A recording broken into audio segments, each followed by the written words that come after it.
Patrick Appelmuller, bonjour. Vous Bonjour. êtes le directeur de la rédaction de l'Humanité. Quelle est votre première réaction à ces résultats du premier tour de l'élection présidentielle et quelles leçons y aurait-il à tirer de ce scrutin? La première chose, évidemment, de nombreux gens l'ont noté, c'est le fait que Marine Le Pen soit au second tour. Et nombreux électeurs vont y être sensibles et se mobiliser pour la faire battre.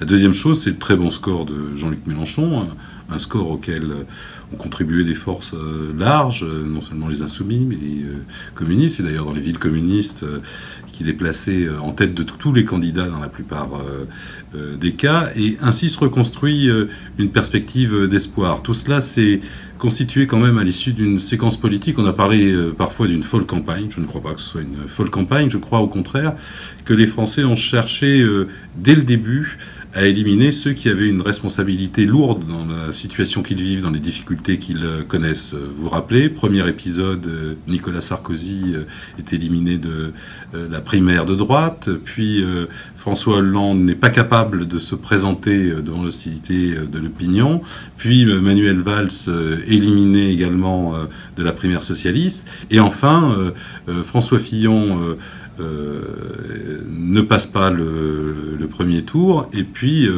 Benoît Hamon, c'est un peu injuste parce qu'il avait fait une campagne qui marquait des différences assez fortes avec le quinquennat Hollande. Eh bien, Benoît Hamon paye le bilan du Parti socialiste pendant ces années-là. Donc, ils ont voulu dégager d'une certaine manière le terrain. De nombreux électeurs ont également été préoccupés d'empêcher François Fillon et Marine Le Pen d'être au second tour. Ils ont cru habile tactiquement de voter Emmanuel Macron. Je crois d'ailleurs que ça ne met pas en cause pour un certain nombre d'entre eux leurs engagements de gauche. Ils auront, je le crains, à regretter assez vite leur vote, parce que Emmanuel Macron, c'est l'homme des financiers, c'est l'homme que les marchés financiers ont choisi de mettre en selle pour perpétuer leur domination, accélérer la mise en cause des acquis sociaux, et qu'il ne renoncera pas à cette politique. Mais bien entendu, devant la présence de Marine Le Pen au second tour, avec la politique de haine, de discrimination, cette politique de division entre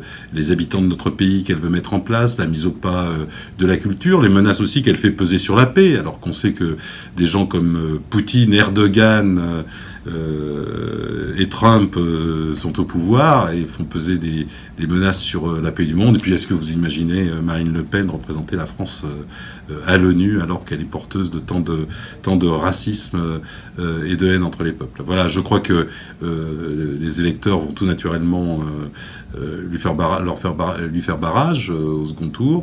Je pense que ça leur coûtera quelquefois de mettre dans l'urne le bulletin de vote d'Emmanuel Macron, puisque ce sera le seul moyen. Mais surtout, ils auront à voir comment, dans la période qui vient, aux élections législatives, en élisant des députés capables à la fois de résister à la vague libérale, mais aussi au discours raciste, aux pulsions sécuritaires que porte Marine Le Pen, et puis ensuite dans les luttes quotidiennes pour l'égalité, pour la justice, pour des progrès sociaux, contre des discriminations, pour la fraternité. Je crois que ce sont autant de combats qui devront mobiliser plus largement ceux qui ne voulaient pas et qui ne veulent pas de Marine Le Pen à la présidence de la République.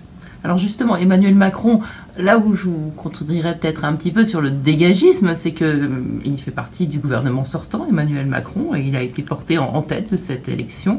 Mais est-il capable, aux législatives, de rassembler une majorité derrière lui ? Je crois que c'est une autre paire de manches, effectivement, et les électeurs ont la possibilité là d'affirmer des choix sur la politique qu'ils veulent voir conduite. Ils ont effectivement, pour bon nombre d'entre eux, cru que Emmanuel Macron représenterait un renouvellement. Il relookait un peu la politique de François Hollande, mais sur le fond, quand on lit son programme, on s'en aperçoit très rapidement, il veut l'aggraver. Et donc, je pense que les électeurs auront à cœur de désigner des députés. Les députés communistes de Front de Gauche ont fait la preuve de leur efficacité, de leur détermination pendant tout le combat contre la loi travail, par exemple, une loi dont Emmanuel Macron était l'inspirateur. Ils ont fait aussi preuve de beaucoup de détermination contre la mise en cause de l'identité nationale pour les binationaux, qui était un des projets qui était mis en place, mis en projet en tout cas au moment des attentats. Je crois que ils sauront trouver des députés qui savent les défendre. Merci Patrick Appelmüller.